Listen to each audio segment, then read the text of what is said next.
샬롬, 사랑하는 이글스프레드 가족 여러분, 주님께서 주신 복된 날입니다. 2022년 12월 8일 목요일, 우리가 함께 묵상할 말씀은 전도서 6장 1절에서 12절까지의 말씀입니다. 내가 해 아래에서 한 가지 불행한 일이 있는 것을 보았나니 이는 사람의 마음을 무겁게 하는 것이라. 어떤 사람은 그의 영혼이 바라는 모든 소원에 부족함이 없어 재물과 부요와 존귀를 하나님께 받았으나 하나님께서 그가 그것을 누리도록 허락하지 아니하셨으므로 다른 사람이 누리나니 이것도 헛되어 악한 병이로다. 사람이 비록 100명의 자녀를 낳고 또 장수하여 사는 날이 많을지라도 그의 영혼은 그러한 행복으로 만족하지 못하고 또 그가 안장되지 못하면 나는 이르기를 낙퇴된 자가 그보다는 낫다 하나니 낙퇴된 자는 헛되이 왔다가 어두운 중에 가매 그의 이름이 어둠에 덮이니 햇빛도 보지 못하고 또 그것을 알지도 못하나 이가 그보다 더 평안함이라. 그가 비록 천년의 갑절을 산다고 할지라도 행복을 보지 못하면 마침내 다 한 곳으로 돌아가는 것 뿐이 아니냐. 사람의 수고는 다 자기의 입을 위함이나 그 식욕은 채울 수 없느니라. 지혜자가 우매자보다 나은 것이 무엇이냐. 살아있는 자들 앞에서 행할 줄을 아는 가난한 자에게는 무슨 유익이 있는가. 눈으로 보는 것이 마음으로 공상하는 것보다 나으나 이것도 헛되어 바람을 잡는 것이로다. 이미 있는 것은 무엇이든지 오래전부터 그의 이름이 이미 불린 바 되었으며 사람이 무엇인지도 이미 안 바 되었나니 자기보다 강한 자와는 능히 다툴 수 없느니라. 헛된 것을 더하게 하는 많은 일들이 있나니 그것들이 사람에게 무슨 유익이 있으랴. 헛된 생명의 모든 날을 그림자같이 보내는 일평생에 사람에게 무엇이 낙인지를 누가 알며 그 후에 해 아래에서 무슨 일이 있을 것을 누가 능히 그에게 고하리요. 아멘. 오래전에 섬겼던 청년부의 한 자매의 아버지가 이른 나이에 세상을 떠나셨습니다. 참 사람도 좋고 반듯하시고 무척 성실하셨죠. 열심히 일하셔서 조금씩 형편이 펴지던 중에 있었는데 갑작스럽게 몸이 좋지 않은 것이 발견되고 그리고 이내 세상을 떠나셨습니다. 장지까지 가는 대형 버스에 유가족들이 모두 타고 있었는데 고인의 딸이었던 그 청년 자매가 그렇게 서럽게 울고 아파했던 기억이 새삼 떠오릅니다. 그렇게 고생해서 이제 좀 살만하다 싶더니 이렇게 아깝게 가는구나. 그렇게 참 많은 분들이 안타까워 하셨습니다. 물론 하나님의 품에 가서 안기셔서 영원한 안식과 평안을 누리시겠지만 이 땅에서의 삶만 생각하면 인간적으로는 참 마음이 안되기 그지 없었습니다. 인생이라는 것이 이런 측면에서 생각해보면 참 배단이 있는 것이죠. 오늘 본문에서 전도자가 한탄 아닌 한탄을 하는 것도 바로 이런 모습을 보았기 때문입니다. 원하는 것을 얻었으나 그것을 누리지 못하는 현실이 있다는 것입니다. 1절 말씀에 사람의 마음을 무겁게 하는 것이라는 표현이 나오죠. 이 표현이 문자적으로는 흔히 일어나는 일이다 라는 말로도 번역이 될 수 있습니다. 말하자면 생각보다 이런 배단이 인생에 많다는 것이죠. 그래서 전도자의 마음이 더 무거운 것입니다. 만일 인생에 이런 일들이 많이 있다면 누구라도 그 인생을 견디기가 쉽지 않을 것입니다. 그런가 하면 또 다른 인생의 안타까움을 말하고 있습니다. 그것은 오래 사는 장수의 삶과 행복과의 관계에 대한 것입니다.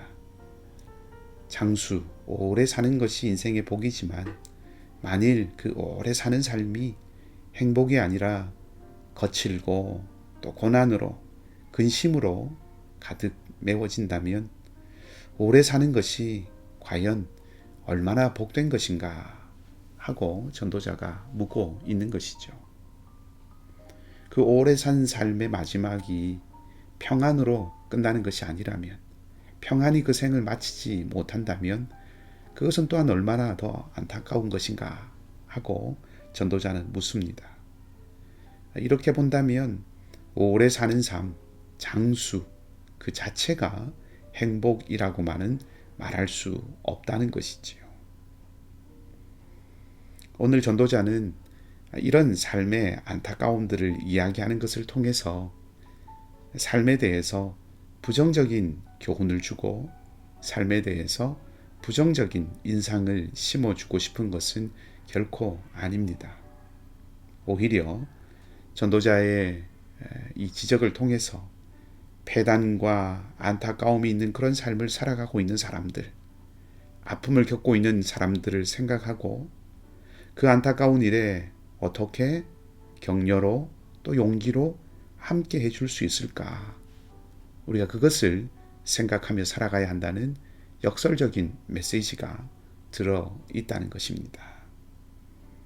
왜 이렇게 말씀드릴 수 있는가 하면 이미 우리가 묵상한 4장 말씀을 통해서 이 헤벨 같은 삶 속에서 혼자보다는 여럿이 더 낫다 하는 것을 전도자가 이미 말해 주었고, 내일 본문을 통해서 확인하겠지만 누구와 함께하는 것이 지혜로운 삶인가 또 전도자가 말하고 있기 때문입니다.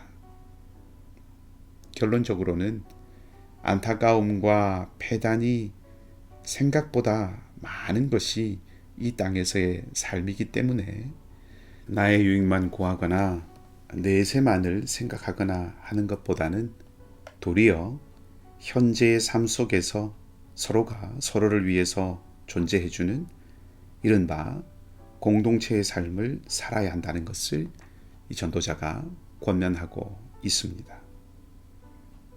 10절 말씀은 이렇게 말하고 있지요. 이미 있는 것이 무엇이든지 오래전부터 그의 이름이 이미 불린 바 되었으며 사람이 무엇인지도 이미 안 바 되었나니 자기보다 강한 자와는 능히 다툴 수 없느니라. 아멘. 강한 자와 능히 다툴 수 없다는 이 말 때문에 이 말씀이 사람과 사람 사이에 강하고 약한 자를 이야기하는 것이라고 생각할 수도 있겠지만 조금 다른 측면에서 살펴보면 이 말씀은 하나님과 우리 사이에 이야기를 하고 있다는 것을 알 수 있습니다. 결론적으로 하나님 앞에서 사람이 어떤 태도를 지녀야 하는지를 말씀하는 그런 말씀이라는 것입니다. 이미 하나님께서 다 알고 계시고 유한한 인생이 하나님과 더불어 다툴 수 없다는 것이지요. 욥기 42장의 말씀을 보면 욥이 자신이 하나님과 논쟁할 수 있는 존재가 아님을 깨닫습니다. 자신은 하나님이 하시는 일을 다 알 수 없는 불확실함 속에 있지만 그러나 그럼에도 불구하고 그런 불확실함 속에서도 하나님의 지혜와 보호를 확신하면서 하나님을 겸손하게 신뢰하는 모습을 욥이 보여주었습니다. 즉 안타까움과 패단이 가득한 것이 우리가 사는 이 세상의 현실이지만 그 현실 앞에서 우리가 서로가 서로를 지탱해주고 격려해주는 공동체의 삶을 사는 그런 태도를 잊지 않아야 하고 더불어서 우리의 약함을 알고 우리의 한계를 알고 하나님 앞에서 겸손히 오직 하나님을 의지하고 사는 그런 태도를 갖는 것만이 우리에게 필요하다는 것을 욥이 말해 주었던 것이죠. 10절 말씀이 고백하고 있는 것처럼 창조 때부터 모든 것을 아시던 하나님만이 여전히 현재나 장래의 일도 모두 다 알고 주관하실 것입니다. 헛된 인생에서, 짧은 인생에서 우리가 의지할 대상은 오직 하나님 한 분이심을 고백하고 살아가야 할 것입니다.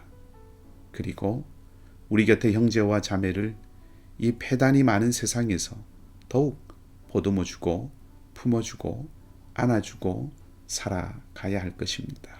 그것이 겸손히 하나님과 동행하는 삶입니다. 오늘도 그렇게 겸손과 사랑으로 하나님을 의지하며 살아가는 저와 여러분, 우리 모두가 되시기를 주님의 이름으로 간절히 축복합니다. 함께 기도하겠습니다. 하나님, 겨울이 점점 깊어져 감을 느끼게 하는 아침입니다. 겨울에 내리는 눈을 보면서 온 땅에 가득할 주님의 은혜, 온 세상을 덮을 주님의 자비를 기억해 봅니다.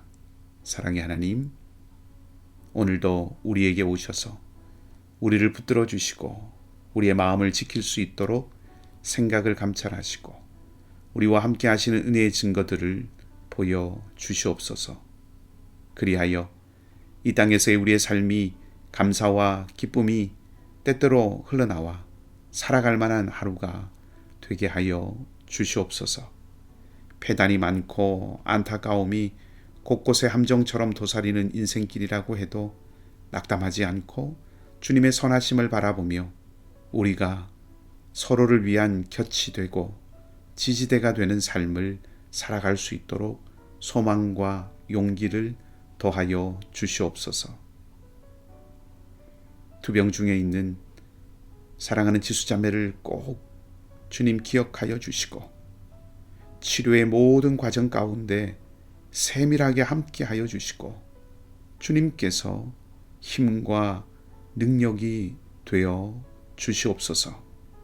또한 삶의 고달픔 가운데 있는 우리 많은 형제와 자매들을 기억하여 주시고 주님의 품에 품어주셔서 위로해 주시고 새 힘을 더하여 주시옵소서. 우리의 모든 것을 주님께 맡겨드리고 우리와 함께 하실 주님을 소망하고 감사를 드리며 좋으신 주님 예수 그리스도 이름으로 기도하옵나이다. 아멘. 말씀을 기억하시고 자유롭게 기도하시기 바라고요. 오늘도 믿음으로 승리하는 여러분들의 복된 날이 되시기를 다시 한번 주님의 이름으로 축복합니다.